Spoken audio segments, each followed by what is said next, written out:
ఓం శ్రీకృష్ణ పరబ్రహ్మణే నమః. భగవద్గీత పారాయణానికి స్వాగతం సుస్వాగతం. అందరికీ నమస్కారం అండి. మనం భగవద్గీతలో 4వ అధ్యాయము జ్ఞాన యోగాన్ని తెలుసుకుంటున్నాము. ఇందులో 11వ శ్లోకం వరకు తెలుసుకున్నాము అర్ధసహితంగా. అయితే భగవంతుడు మన జన్మకు తన జన్మకు ఉన్న వ్యత్యాసాన్ని తెలుపుతూ మరి ఎందుకు మనం అజ్ఞానంలో ఉండిపోతున్నాము అనే దాని గురించి వివరించడం మొదలుపెట్టిండు. మనకు 11వ శ్లోకంలో ఏం చెప్పిండు మరి ఆ శ్లోకంలో అంటే ఎవరెవరు ఏ విధంగా కోరుకుంటారో వాళ్ళు కర్మలు చేస్తారు. ఆ కర్మలను బట్టి వాళ్ళు ఫలితాలను పొందుతారు. నన్ను ఏ విధంగా వాళ్ళు కోరుకుంటారో ఆ విధమైన ఫలితాలనే వాళ్ళు పొందుతారు. కాబట్టి ఆ తేడాలు ఉంటాయి వాళ్ళు చేసే కర్మలు. మనకు ఇప్పుడు యుగంలో కలియుగంలో ఎట్లా ఉంటుంది అంటే అందరూ మోక్షాన్ని కోరుకోరు కదా. మోక్ష ప్రియులై జ్ఞానాన్ని పొందిన వాళ్ళు మోక్షాన్ని కోరుకుంటారు కాబట్టి మోక్షం ప్రసాదిస్తారు. కానీ ప్రతి ఒక్కరూ ఆ విధంగా మోక్షం దాకా పోతారా? పోరు. చిన్న చిన్న కోరికలు ఉంటాయి, కామ కోరికలు ఉంటాయి. అటువంటి వాళ్ళు కామంతోనే భక్తి కలిగి ఉంటారు. భక్తి కానీ మొక్కులు మొక్కుతూ ఉంటారు. మనం చేసే పని అదే కదా, మన గురించే చెప్తున్నాడు. భక్తి ఉంటుంది కానీ వాళ్ళు కోరుకునేది ఏంటిది? మోక్షాన్ని కాదు. మనకు డబ్బు కావాలి, ఉద్యోగం రావాలి, సుఖభోగాలు అనుభవించాలి, ఇంకేవేవో బంగారం కొనుక్కోవాలి, ఇల్లు కట్టుకోవాలి, పిల్లలు పుట్టాలి, బాగుండాలి, వాళ్ళు మళ్ళీ మంచిగా ఉండాలి, ఆరోగ్యం బాగుండాలి. ఈ విధంగా అనంతమైన కోరికలు ఉంటాయి. ఈ కోరికలతోని ఆ ఫలాసక్తులయ్యి భక్తితోని పూజ చేస్తూ ఉంటారు. అయితే నన్ను ఎవరైతే ఏ విధంగా ఊహించుకుంటారో అంటే భగవంతుడు అనగానే ఒక కృష్ణుడే కాదు కదా, నేను భగవంతుడిని అంటే ఏ రూపంలో పూజించినా ఆ రూపంలో వాళ్లకు నేను అనుగ్రహిస్తా. అయితే ఒక్క కృష్ణుడిలోనే ఎన్నో రకాలుగా ఉంటుంది. రాధాకృష్ణుడు, మరి గోవర్ధన గిరిధారి, ఇట్లా చాలా రకాలుగా మనము ఊహించుకుంటాము. అక్కడికి వెళ్ళి మన ఇంటి దేవుడు అని ఒకళ్ళకు మొక్కుతాం నరసింహస్వామి రూపంలో, మరి తిరుపతికి పోయి వెంకన్నకు మొక్కుతాము, రాజన్నకు మొక్కుతాము. శివుడు ఉన్నాడు, మరి శివుడికి కూడా పూజలు చేస్తారు కదా. అయితే భగవంతుడు అనేవాడు సర్వకాల సర్వావస్థలయందు అన్నిటి యందు కొలువై ఉంటాడు. కాబట్టి నువ్వు ఏ రూపంగా కొలిస్తే ఆ రూపంగా నీకు అనుగ్రహిస్తాడు అని ఇక్కడ తెలియజేస్తూ ఉన్నాడు అన్నమాట. అర్ధార్థి కామన భక్తులు ఉంటారు. అంటే వాళ్ళకి డబ్బు కావాలంటే వాళ్ళకి సరిపోయేంత డబ్బు వచ్చే వరకు డబ్బు కావాలంటారు. కొంతమంది ఇంకా డబ్బులు మా కొడుకులకు పిల్లలకు కావాలంటారు. మళ్ళీ కొడుకులు పిల్లలు పుట్టినాక వాళ్ళ పిల్లలకు ఇంకా శక్తి ఉంది, ఇంకా డబ్బు సంపాదించాలనుకుంటారు. అంటే వాళ్ళు ఆ విధంగానే ఎదుగుతూ ఉంటారు. మనం అంటూ ఉంటాం కదా, ఇంత డబ్బు సంపాదించిండ్రు ఇంకేం చేసుకుంటారు, మీరేమన్నా తీసుకుపోతారా, చచ్చిపోయేటప్పుడు ఇక్కడనే వదిలేస్తారు, ఇంత ఆశ ఏంటి అంటూ ఉంటాం మనం. కానీ ఇక్కడ మన కోరికలేమో ఆ విధంగా ఉంటాయి అన్నమాట. మనల్ని ఉద్ధరించడానికి మనం కోరిన రూపంలోనే వస్తాడు భగవంతుడు. మనం ఏ రూపంగా కొలిస్తే ఆ రూపంగానే వస్తాడు. మనం ఏం కోరికలు కోరుకుంటే ఆ కోరికలనే తీరుస్తాడు. అయితే అదేం భగవంతుడు అండి, ఇక్కడ నష్టం జరుగుతుంది. ఇప్పుడు ఒక దొంగ ఉంటాడు, దండం పెట్టుకుంటాడు, ఈరోజు నేను పట్టుబడకుండా నాకు బాగా డబ్బులు దొరకాలి నేను అని కోరుకుంటాడు. బాగా డబ్బులు దొరుకుతాయి వాడికి. అంటే మరి దొంగ కదా, అంటే మరి వాడు చేసే పని అది, వాడు భక్తుడే భగవంతుడికి. కానీ ఆయన చేసే పని అది ఉంది కాబట్టి అది మంచిగా కావాలని కోరుకుంటాడు. అయితే మరి భగవంతుడు ఎట్లా సహకరిస్తాడు అంటే, భగవంతుడు మంచి పనులకు సహకరిస్తూ ఉంటాడు.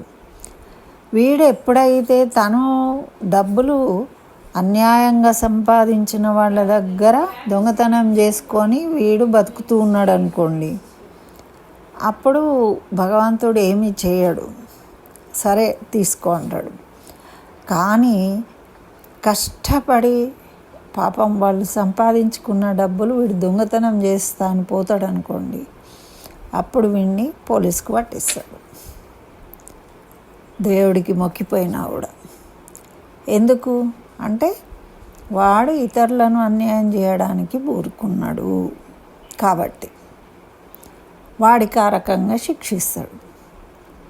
ఎవరన్నా ఇతరులను మోసం చేసి డబ్బులు తెచ్చుకుంటారండి. ఆ మోసపూరితమైన డబ్బులు తెచ్చుకోవడం వల్ల ఆ డబ్బు వాళ్ళకి సరిగా ఉపయోగపడదు. మనం కొంతమంది దగ్గర పాపం పేదవాళ్ళు అప్పు తెచ్చుకున్నా కూడా వాళ్ళు ఎవరినో మోసాలు చేసి తెచ్చిన డబ్బు అప్పులు ఇస్తారు. ఇస్తే కొంతమంది ఇప్పుడు ఆ డబ్బు తెచ్చుకున్నాం మనం జేబులో పెట్టుకుంటాం, కానీ అది మనకు ఉపయోగపడదండి. ఉపయోగించడానికి అనుమతి ఇయ్యడు భగవంతుడు. ఎందుకంటే నువ్వు ధర్మంలో ఉన్నావు, అది అధర్మమైన డబ్బు కాబట్టి నువ్వు దాన్ని ఉపయోగించుకుంటే నీకు పాపం. అందుకని చెప్పి భగవంతుడు ఏం చేస్తాడు, దాన్ని ఏదో రకంగా అడ్డుకుంటాడు, నిన్ను ఉపయోగించుకొనియాడు. మనం అనుకుంటాము ఇదేంటి తెచ్చిన డబ్బులు కూడా ఉపయోగపడకపోయే వేస్ట్ అయిపోయినాయి అని. దాన్ని ఎవరికో దానం చేయడమో ఏదో రకంగా ఆ డబ్బును వినియోగించేస్తాడు మీ చేతిలో. అంటే మిమ్మల్ని చెడు మార్గంలోకి పోకుండా, ఆపదలోకి పోకుండా మిమ్మల్ని కాపాడతాడు భగవంతుడు. ఇప్పుడు మనం అనుకుంటాము, ఇప్పుడు అందరూ అజ్ఞానులు చిన్న చిన్న కోరికల కోసం దేవుళ్ళను, మనకు ఈ కలియుగంలో ఓపిక ఉండదు, అన్నీ ఇన్స్టెంట్గా అయిపోవాలి. ఇప్పుడు పెళ్ళి కావాలి అంటే ఈ నెల రోజుల్లో పెళ్ళి చేసేయాలి. ఎట్లా ఏ దేవుడు, ఓ సుబ్రహ్మణ్య స్వామి దగ్గరికి పోండి, అక్కడికి పోండి, ఇక్కడికి పోండి, ఈ పాశుపత హోమం చేయండి, ఇది చేయండి, అది చేయండి అంటే అన్నీ చేస్తారు. చేసి పూజ చేయంగానే ప్రతిఫలంగా మనకు కలియుగంలో ఏం చెప్పిండు భగవంతుడు, అతి శీఘ్రంగా కర్మలకు ఫలితాలు వస్తాయి. నువ్వు ఏ ఫలితమైనా సరే అతి శీఘ్రంగా వస్తుంది. కరెక్టే, డబ్బు కోసం చేసినావు, డబ్బు వస్తుంది. కానీ ఈ అతి శీఘ్రంగా ఎట్లయితే వస్తుందో యూజ్ అండ్ త్రో, మనను యూజ్ అండ్ త్రో చేస్తుంది. అది అంటే బాగా డబ్బు సంపాదించినావు కానీ దానివల్ల నువ్వు సుఖపడలేవు, నీవు రోగాలు పాలవుడు, నువ్వు అది వచ్చినప్పటి నుంచి నువ్వు అశాంతిగా ఉంటావు, ఆనందంగా ఉండలేవు, ఇవన్నీ జరుగుతాయి. అప్పుడు నీకు ఏమనిపిస్తుంది, డబ్బు లేనప్పుడైనా ఏముండే, ఈ డబ్బు వచ్చినాక ఒకటి తిందాము, మంచి పదార్థాలు తిందాము, స్వీట్లు తిందాము అంటే షుగరు, కారం తిందాము అంటే బీపీ, నడుద్దాము అంటే కాళ్ళు నడవనియట్లేదు, నరాల బీమారు, ఇట్లా తింటే అరుగుతలేదు.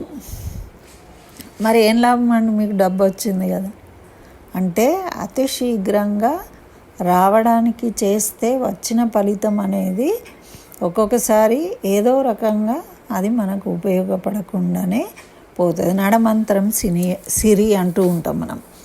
అంటే నడమంత్రంగా ఏదో ఒక దానివల్ల అంటే ఇతర దేవతలను ఎవరిని పూజించినా అందులో ఈ భగవంతుడే ఉంటాడు, ఒకడే భగవంతుడు. కానీ ఇతర రూపాలలో కొన్ని పూజలు చేయించే వాళ్ళు ఉంటారు. ఆ పూజలు చేయడం వల్ల ఏమవుతుంది, ఇన్స్టెంట్గా మనకు రిజల్ట్ వస్తుంది. కానీ పెళ్ళిళ్ళు చేస్తారు కానీ వాటి వల్ల వాళ్ళు సుఖంగా ఉండలేకపోతారు, తర్వాత వాళ్ళు ఇబ్బందులు పడుతూ ఉంటారు. ఏదో ఒక ముహూర్తాలు కలుపుకొని పెళ్ళిళ్ళు చేస్తారు, తర్వాత వాళ్ళు ఇబ్బందులు పడుతుంటారు. అంటే ఏదైనా మనము సరి అయిన మార్గంలో చేయనప్పుడు అది మనకు ఆటంకంగా మారుతుంది జీవితంలో. మనమేమో చాలా గొప్పగా ఈ పూజ చేసినాం, సక్సెస్ అయినాము అనుకుంటాం. అంటే ఇప్పుడు ఏదైనా మంచి పని చేయాలి అంటే దానికి సమయం కావాలి. ఇప్పుడు ఒక ఐఏఎస్ ఆఫీసర్ కావాలనుకుంటాం అంటే ఎన్నేళ్ళు కష్టపడాలండి. మనం చూస్తుంటాం, ఇప్పుడు పవన్ కళ్యాణ్ ఉన్నాడు, ఆయన ఎన్నేళ్ళు కష్టపడ్డాడు. ఇంతకుముందు ఎలక్షన్లలో నిలబడి సీట్లు రాక ఓడిపోయినా కూడా ఆయన అదే స్టాండ్ తీసుకొని సినిమాలు మానుకొని ఈయన దీనికోసమే అంకితమై పని చేస్తే ఇన్నేళ్ల తర్వాత ఆయనకి రిజల్ట్ వచ్చింది. అంత టైము ఓపిక అనేది ఉన్నవాళ్ళు అదే విషయంలో, అంటే ఎవరైతే మంచి మార్గంలో ఉంటారో వాళ్లకు ఒకటే పెట్టుకుంటారు, వాళ్ళ లక్ష్యం 10 ఉండవు. ఇన్స్టెంట్గా ఇది చూస్తే ఇది, అది చూస్తే అది, ఇట్లా 4-5 పెట్టుకొని వాళ్ళు పనులు చేయరు. ఒకటే దృఢమైన సంకల్పం పెట్టుకొని దానికోసము చాలా కాలం శ్రమిస్తారు, అదే సాధించడం కోసం. అలా సాధించిన వాళ్ళు జ్ఞానవంతులు అవుతారన్నమాట. కానీ మాటికి ఇవాళ ఒకటి అనుకుంటాము, మళ్ళీ రేపు ఒకటి అనుకుంటాము, ఎల్లుండి తెలుసు కదా మన కోరికలు అనేవి అనంతం, అవి ఎప్పుడూ తీర్చుకోలేము. కాబట్టి ఇలా ఒక సంకల్పం అనేది, ఒక లక్ష్యం అనేది లేకుండా జీవితంలో ఎన్ని చేసినా ఏ భగవంతుడు వాటిని కూడా యాక్సెప్ట్ చేస్తాడు, ఫలితాలు ఇస్తాడు. కానీ అవి నిత్యమైనవి కాదు, సత్యమైనవి కాదు. దానివల్ల నువ్వు మరి ఇబ్బందులు పడుడు తప్ప నీకేమీ సుఖం ఉండదు. నీకు అప్పుడే తెలిసిపోతూ ఉంటుంది, ఇది చెడు పని చేస్తూ ఉన్నావు. తొందరగా షార్ట్కట్లో మనం ఏది పొందాలనుకున్నా కూడా దాని పర్యవసానం కూడా మనమే అనుభవించాల్సి వస్తుంది.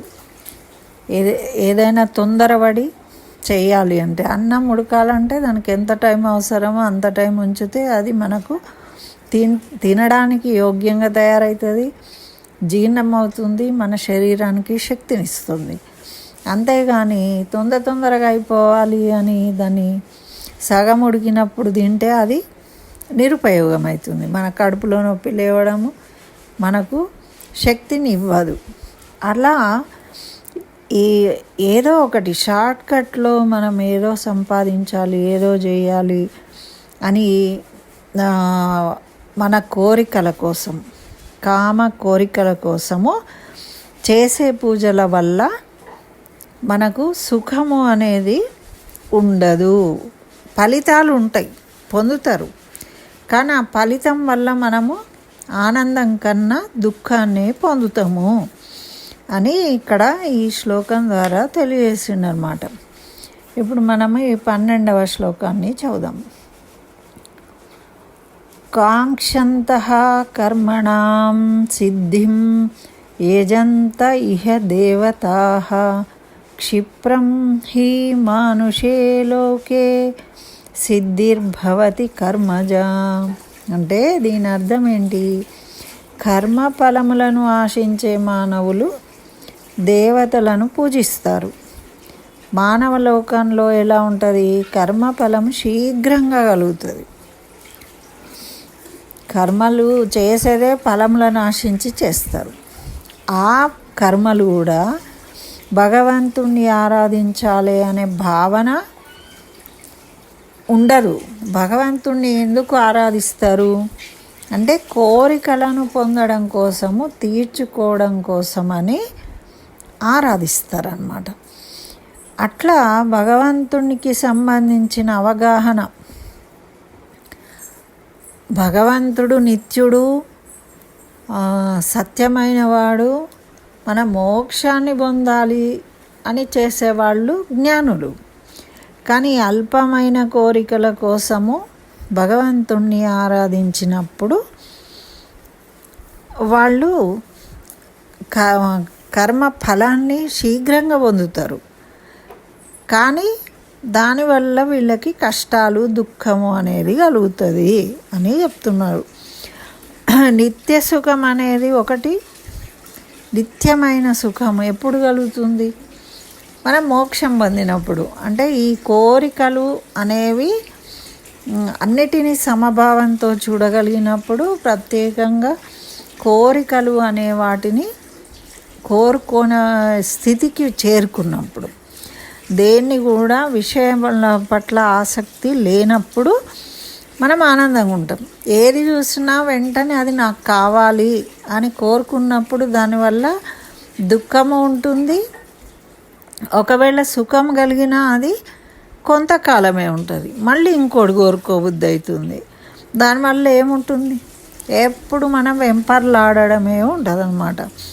కాబట్టి దేహాభిమానము, అహంకారం పెరిగిపోతుంది. కోరుకునే అన్నీ అయినాయి అనుకోండి, మనకు అహంకారం పెరుగుతుంది. ఈ శరీరం మీద ఆసక్తి పెరుగుతుంది. అంటే ఈ శరీరమే నేను కాదు, నేను ఒక ఆత్మని, పరమాత్మకి చెందినవాడిని. కాబట్టి పరమాత్మను చేరడమే నా ధ్యేయము. అంటే అది నిత్యమైనది, అది నీకు కర్మబంధాల నుండి విడబడేట్టు చేస్తుంది. కానీ ప్రతి వాళ్ళ భగవంతుని మోక్షం కోసమే కోరుకోవడం లేదు. కాబట్టి వాళ్ళు ఏ విధంగా ఆరాధిస్తే ఆ రూపంలో నేను వాళ్లకు ఆ ఫలాన్ని ఇస్తున్నా. ఇచ్చినందువల్ల మరి కష్టాలు ఎందుకు పడుతున్నారు అంటే, వాళ్ళు ఎంచుకున్న మార్గం కష్టతరమైంది. వాళ్ళు షార్ట్కట్లో మోసం చేసి అయినా సరే దాన్ని పొందాలనుకుంటే పొందుతున్నారు, కానీ అది మోసపూరితంగా పొందుతున్నారు. కాబట్టి ఆ వచ్చిన ఫలితం వల్ల వీళ్ళకి సుఖం దక్కట్లేదు. ఇది మనం అర్థం చేసుకోవాలి. ఏదైనా కూడా తొందరగా వచ్చేస్తూ ఉంటుంది, ఈజీగా వచ్చేస్తుంది, కానీ దాని వల్ల ఆనందం అనేది మనకు కలగదు. అట్లాంటప్పుడు ఎందుకండి, వేస్ట్ కదా. మనం ఆనందంగా, సుఖంగా, సంతోషంగా ఉండడానికి, ఆత్మానందం పొందడం కోసమే పని చేయాలి. కానీ మనం అలా అనుకోము, ఎప్పటిదప్పుడు దులిపేసుకుంటాం అన్నమాట. అప్పటిదప్పుడే అనుకుంటాము, అది అయిందంటే అహంకారం చేరుతుంది.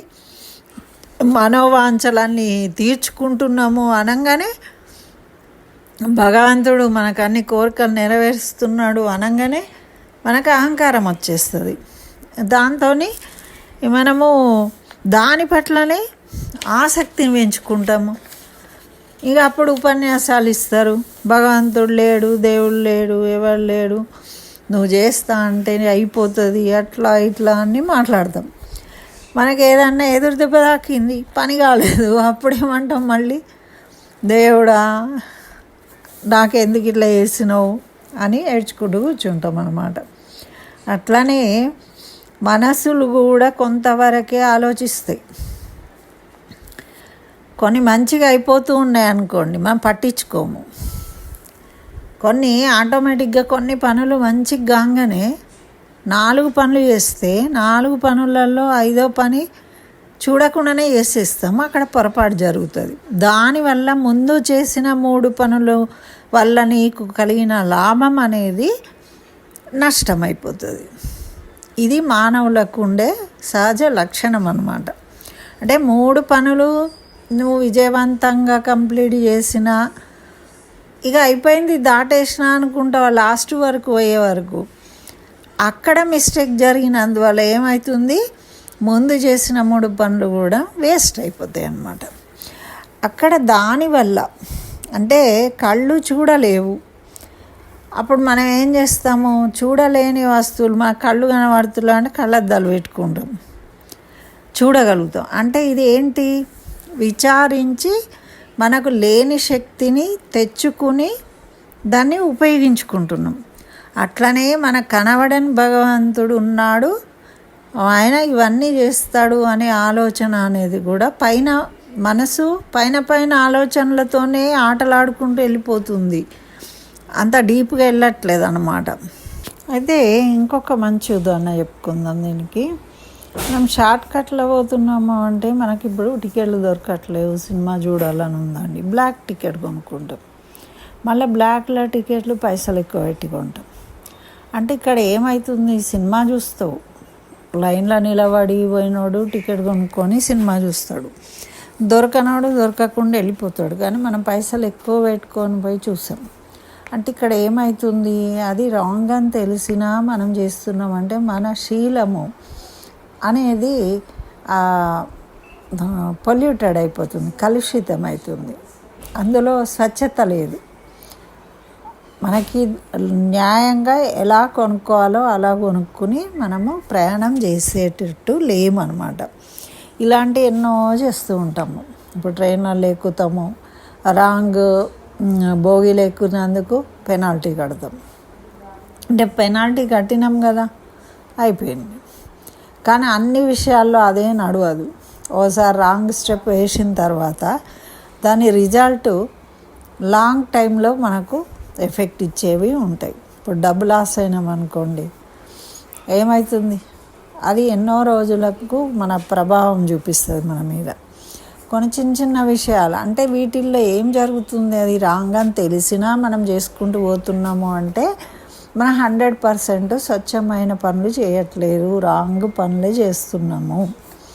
అంటే ఈ తప్పు పనుల లిస్ట్ ఎక్కువైపోతుంది, కరెక్ట్ చేసే పనులది తక్కువైతుంది. ఇప్పుడు యజ్ఞయాగాదులు చేయిస్తాడు, డబ్బులు పెడతాడు, ఖర్చు పెడతాడు, అందరి పూజలను పిలుస్తారు, పెద్ద అందరి భోజనాలు పెడతారు, అన్నీ చేస్తారు. కానీ ఆయనకి ఏముంది, భక్తి భావం లేదు. నేను డబ్బు ఉంది కాబట్టి ఖర్చు పెడుతున్నాడు, చేయిస్తున్నాడు.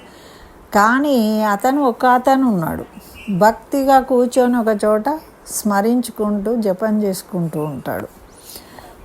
ఆయనకు డబ్బులు లేవు, కానీ ఎవరి భక్తి ముఖ్యం, ఆయన శరణాగతి చేస్తూ భక్తితో స్మరించడం అనేది ముఖ్యం.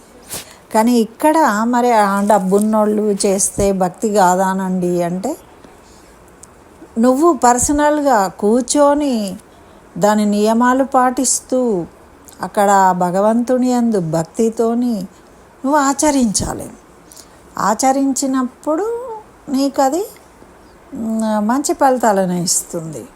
అంతేగా నువ్వు డబ్బులు ఉన్నాయన్న అహంకారంతో నేను చేపిస్తున్నా, మంచి భోజనాలు పెడుతున్నా అని నువ్వు ఆ భావనతోని అది చేసినప్పుడు, అది క్రతువు చేసే వాళ్ళకే ఫలితాలు ఉంటాయి. కానీ అహంకారపూరితంగా చేసిన నీకు ఏం ఫలితమో రాదు అని చెప్తాడనమాట భగవంతుడు. అంటే కర్మలు చేసే వాటిల్లో చాలా రకాలు ఉన్నాయి. మరి నువ్వెందుకు తప్పు చేపిస్తున్నావు మాతోని అంటే మనం వింటామా? అరే ఇట్లా పోతే కొంచెం దూరం కానీ మంచిగా రోడ్డు బాగుంది, ఇట్లా పోతే షార్ట్ కట్లో కొంచెం రోడ్డు ఇరుక్కుంటుంది, అయితే తొందరగా పోతామని మనం పోతే ఏమవుతుంది, అక్కడ ఏదో అడ్డు వస్తుంది, ఏమో అవుతుంది, పడిపోవడము, మళ్ళీ ఏదో ఇబ్బంది జరుగుతుంది. అటు నుంచే పోతే అయిపోతుండే అనుకుంటాం, కానీ మళ్ళీ అప్పుడు పోలేం కదా. ఇలాగే ఎన్నో పనులు చేస్తూ ఉంటాం అన్నమాట రోజు మనం. అంటే మనము చేసే కర్మల ఫలితాలు శీఘ్రంగా మనం పొందుతూ ఉన్నాము, అనుభవిస్తూ ఉన్నాము. మంచి ఫలితాలు వస్తూ ఉన్నాయి, కానీ నిలవట్లేదు. అది మనం తెలుసుకోవాలి. మనకు మంచి ఫలితాలే ఎప్పుడు నిలవాలి మనము అన్నప్పుడు మంచితనంతో చేసే పనులు చేయాలి. షార్ట్కట్లో ఎవరికి ఇబ్బంది కలిగినా సరే నాకు పని అయితే అయిపోతుంది అనే ధోరణి ఉండకూడదు. తర్వాత ఏదో ఒక మంచి లక్ష్యం పెట్టుకొని లక్ష్యం కోసం పనిచేయాలి. చేసినప్పుడు కూడా నీకు మంచి ఫలితం వస్తుంది, కానీ దానికి ఎక్కువ టైం పడుతుంది. ఏది కూడా అంత సులభంగా దొరకదు కదా. కాబట్టి we should wait for the time. మన టైం వచ్చినప్పుడు భగవంతుడు మనకు ఇస్తాడు అని మనము భగవంతుడి యందు నమ్మకం ఉంచి మన పని చేసుకుంటూ వెళ్తూ ఉంటే మనకు ఒక రోజు వస్తుంది. ఆ రోజు మనము సంతృప్తిని చెందుతాం. కానీ అడ్డగోలుగా చేసి లాభాలు పొందాలనుకున్నప్పుడు ఎప్పుడు గుండె దడదడనే ఉంటుంది, బీపీలు పెరుగుతూ ఉంటాయి. ఎప్పుడు ఎవడొస్తాడో, ఏం క్వశ్చన్ చేస్తాడో, ఎట్లయితుందో, ఏమవుతుందో అని మనం ఇప్పుడు ఎన్ని చూస్తున్నాము. హైడ్రాతోని కూల్ చేస్తున్నారు. అందులో కొన్ని నిజం ఉంటాయి, కొన్ని అబద్ధం ఉంటాయి. వాళ్ళు ఏదో అగ్వకు వచ్చినాయని కొనుక్కున్న వాళ్ళు కూడా ఉంటారు. ఆ టైంకు ఎవరు పట్టించుకున్నారు, అందరూ కొనుక్కుంటున్నారు అంటే అందరూ మునుగుతారు. ఇప్పుడు వరదలలో ఎంతోమంది పడి చనిపోతూ ఉంటారు. బస్సు యాక్సిడెంట్లు ఎంతోమంది పడి చచ్చిపోతూ ఉంటారు.